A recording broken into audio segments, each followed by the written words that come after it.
Yeah, I mean, just again about the experience. I have so many training hours behind me, so many games I played. I've been there, I've seen it. I did things that I probably, if I look back in my career, I would do differently. And I see boys sometimes facing the same problem.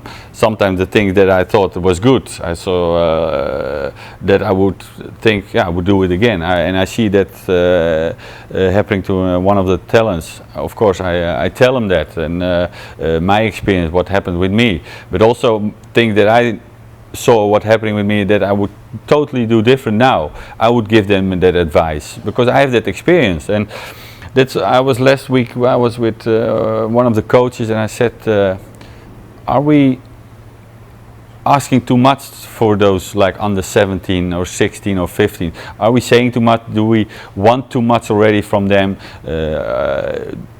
Are we putting the ourselves, are we aiming too high already? Can they handle this kind of information yet? And those discussions, I said, I think we have to give that advice to them, because in my time I didn't have those kind of coaches who had so much experience, so they couldn't even tell me because they didn't know. It was more like, come on, give everything, your best, and that was it basically. But technical, all those things that can make you a better player. Why should you give the ball on that side? Why should you use your body this way? Those kind of things. I see that in an instant, and all the other coaches who have so much experience. So I think we should give them. And of course, probably we have to repeat it more because they're young and they forget it. That's normal when they're young. But I think we have to put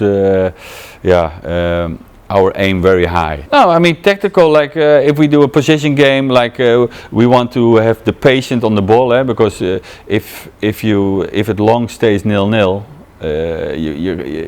you're eager to make it 1-0. So you go forward, everybody's running forward and want to do their best. You see it, they give everything. It's not like their lack of concentration. No, they are too eager, and we say no, be patient, because when you're running in front of the ball, it's so much to be you're even weakening yourself. So be patient, play the ball, and then suddenly you will see the space. So those kinds of things you try to give them that kind of advice, and then you see it that it's suddenly, hey, the coach was right. We keep the control. We're not running like with our heads loose and just I want to make that goal. No, because you will fall in that trap of the opponent, because they wait for that moment that you run out of position, you lose the ball, and then 5 men be in front of the ball, and they have so much space to hurt you.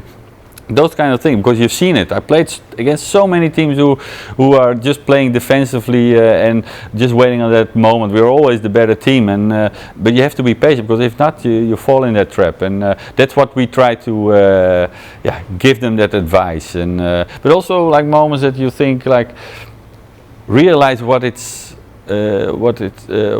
means to be a professional football player, because when you're 17 they want to be all professional players, but sometimes they don't realize what you have to sacrifice and what you have to do for it. Like I've seen a boy who's I think now 18, and I tell him, like, I won't mention his name, but I said, did you look in the mirror?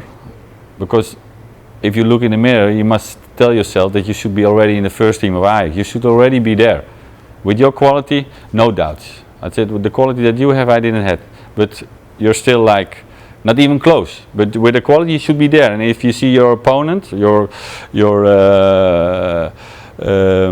fellow companion who's playing there, you should be already in front of him. But you're not even close. And that's why you try, of course, to. It's also helping him. I try to help him. And but those things you try, of course, also give them, because some boys are just sleeping and wasting their talent, and they don't realize what they throw away.